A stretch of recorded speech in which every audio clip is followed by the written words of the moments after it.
My name is Jose Pavan. Hi, I'm Sophia. Is there a crisis in dating? Isn't it strange that when people try to find relationships, all you can find are fuckboys or women that have 6 or 5 kids with multiple baby daddies? Isn't it strange that the people that are trying to give you advice on relationships are people like Andrew Tate or Drew Aloof? Why are people single? Why are people alone and struggling to find someone? What went wrong with society? Let's talk about it. Um, I have to go. Well, what do you mean? What happened? I have to go. Okay, hey, you're not leaving me. Yeah, hey, we're going on a date. We're going on a date.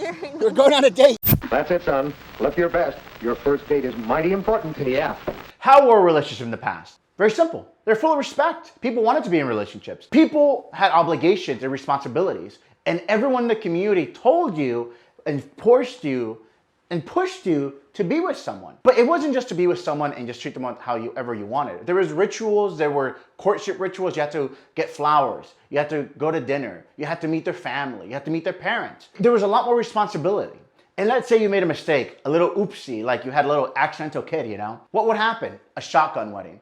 So you didn't have this epidemic of baby mamas and deadbeat dads everywhere, right?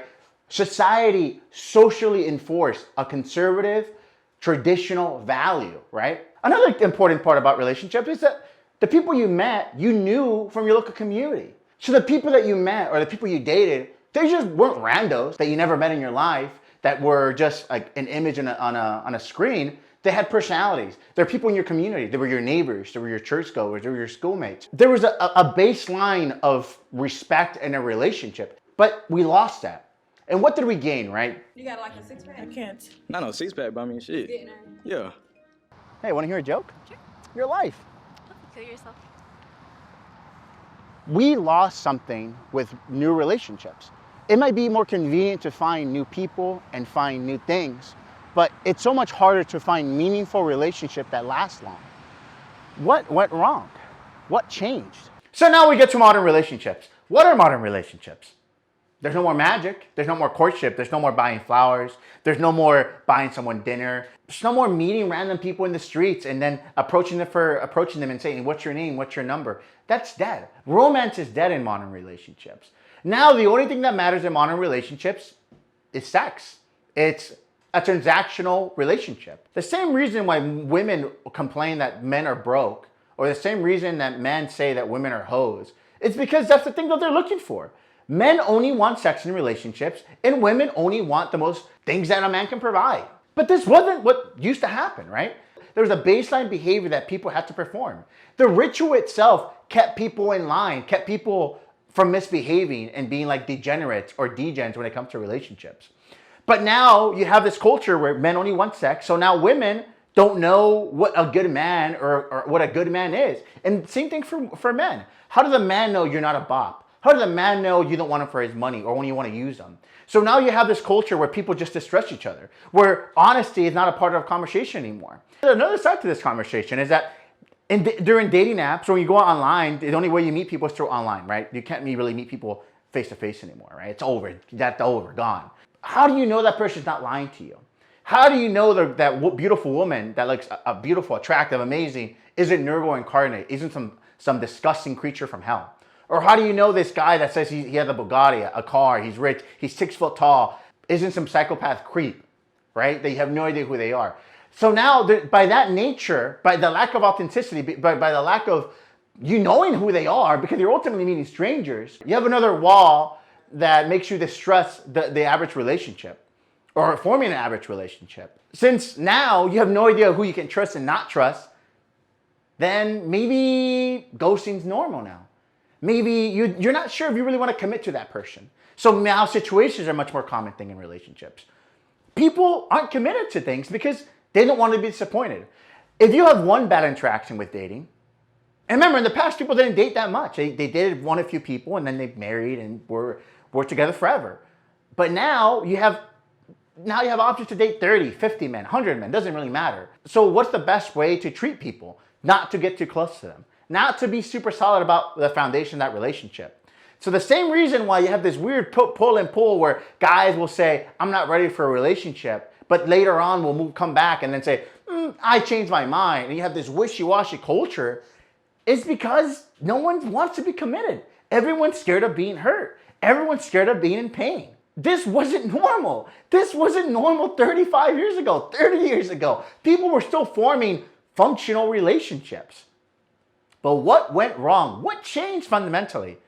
What made this culture become so much less caring, so much less invested in forming real relationships? The technology ultimately distorted the way that men and women view each other. You look lonely. I can fix that. I'm having a really great time right now. You're the first guy who's treated me this nicely. Yeah, I'm glad dating apps exist and I can find girls like you.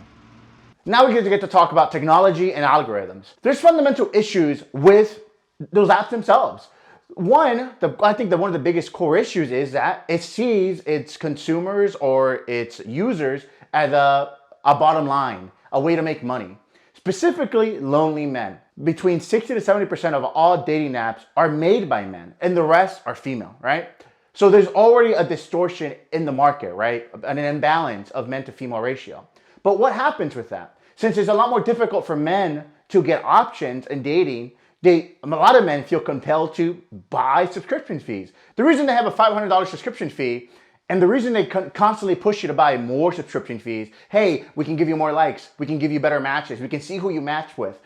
It's because they benefit from you. They benefit you for being lonely. They benefit you for being desperate. The reality, the algorithm does not want you to find actually someone. What it wants to do is give you enough likes for you to come back to the system, to stay in the ecosystem, for them to get advertisements.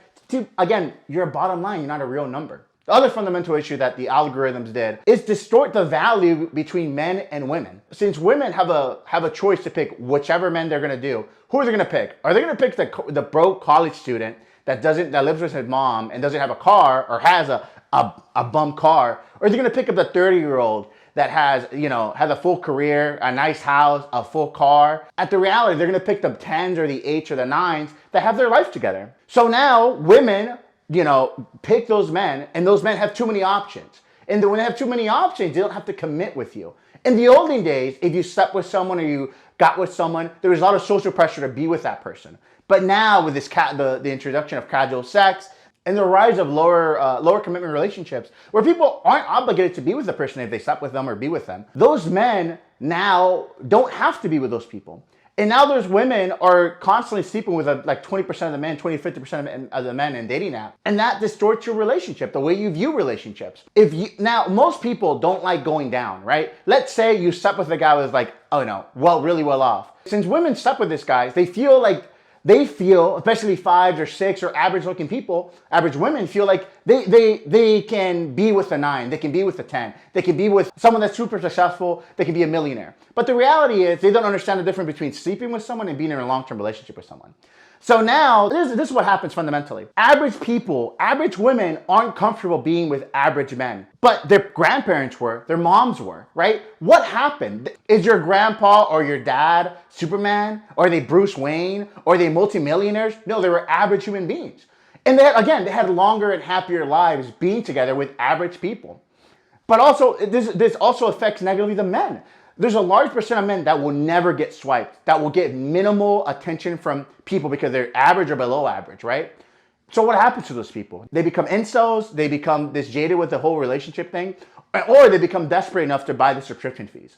Was it worth it? Was this convenience worth destroying one of the most natural ways to meet people in the past? Again, we did not need AI and technology to meet someone in the past. It just worked. But now we have a dating crisis. People don't want to date anyone. If you don't think we lost something important, or do you think it's not a big deal, or you're comfortable with how things are going in dating, fine. I got a story for you then. Tyler Perry, age 34.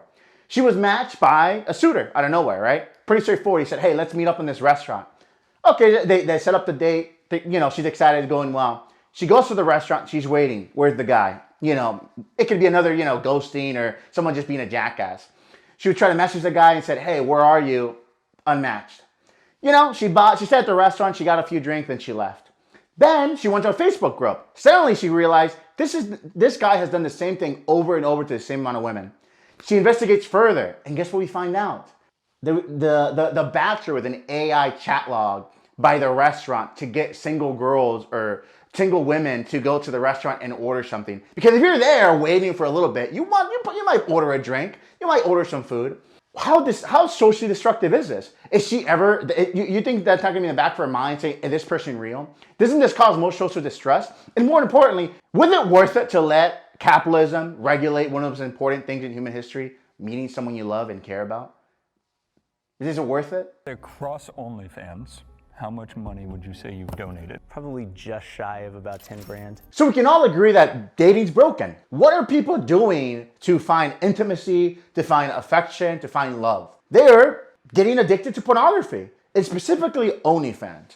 The rise of pornography and the rise of OnlyFans have been the solution for the masses, right? If you can't find a connection with someone, if you can't find love or sex, you're gonna find a medium to an external medium to get that energy out, to get that sexual frustration out.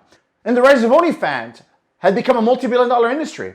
It's become a career option for any 18-year-old girl that wants to use their body to make quick cash. But more importantly, how do OnlyFans make most of their money? It isn't through just subscriptions. It's mostly through customized messages, exclusive content. Because why?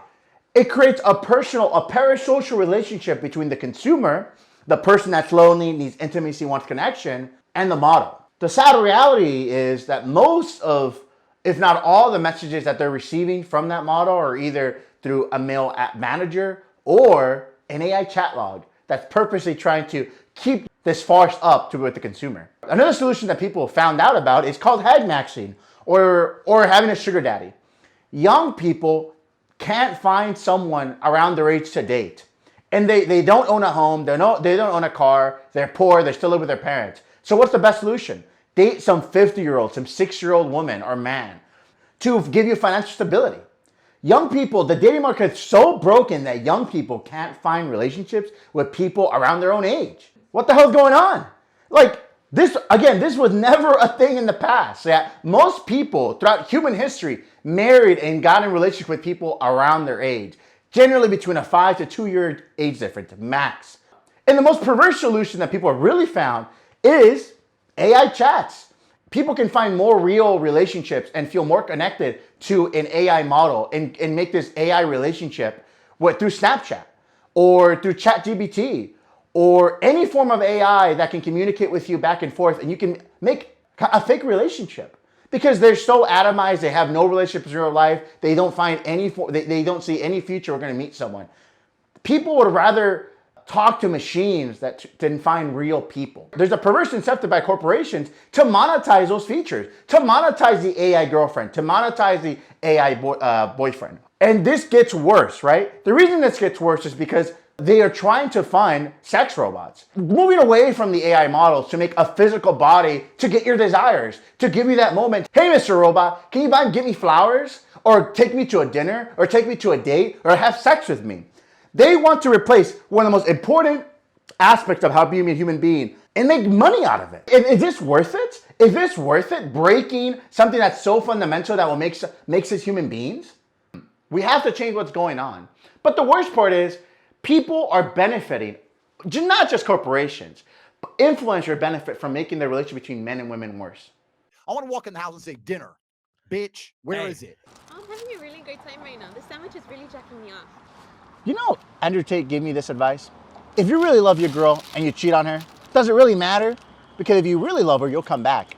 And plus, if you're cheating on her, it's just exercise. But that's not the only thing that benefits from keeping the relationship between the sexes bad, right? You have vultures like Andrew Tate or the Sprinkle Lady that want to monetize and inflame their relationships even more, right? Men like Andrew Tate embody the fear that women have about men, right? And the followers, what he advocates for. He advocates people not to have long-term happy relationships, not to treat women equally or have a fair relationship or have a partnership with someone in the long term. It's about dominating one. It's about controlling someone. It's not about forming the relationships your parents used to have, right? It's about you extracting as much sex from your partner as possible. Almost being a maid, right? That is just there to make you food and have sex. It's never about trying to understand the other party and understand that they have dreams and aspirations and feelings. It's about domination and control because men are insecure about women cheating on them or leaving on them. And if you can just control them and dominate their lives, that never goes away. And now on the other side, there's women like Sprinkle Sprinkle Lady that bring out the worst parts about what men fear about women, which is a woman that only wants you for your resources, that doesn't love you, that doesn't actually care about you. And if you stop making money or if you don't provide something for them, they will leave you for someone else. They'll cheat on you. They'll use you. And this is the people that are giving advice about how to have happy long-term relationship with someone. And remember, the worst part about this is they benefit financially from this, right? Through making extreme point of views, so they get click rates, right? They get clicks. They benefit from this by having extreme opinions, or they benefit by selling courses like Andrew Tate, or they benefit by selling books, right? About how you shouldn't marry men or whatever. Again, these people are vultures. They're vultures that are not trying to make you happy. They're vultures that want to just extract as much resources from you, not from your partner, but from you specifically, because they see you as an opportunity, as a mark.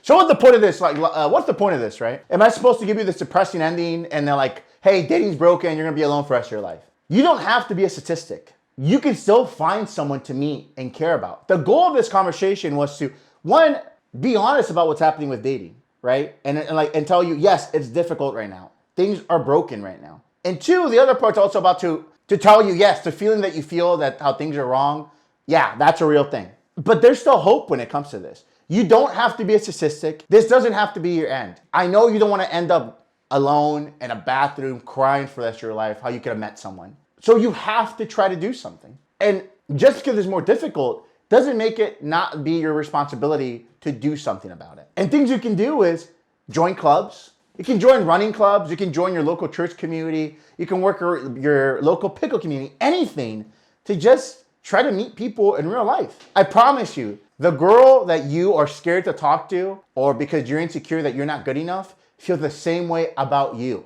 Just because things in the grand scheme of things are hard, doesn't mean your life has to be as hard. You still need to approach people even if you're scared of it. Because everyone has this unconscious and conscious fear about dating right now. But that shouldn't stop you from trying. So I know we agreed on 200, but I only have 150. And you take Apple Pay.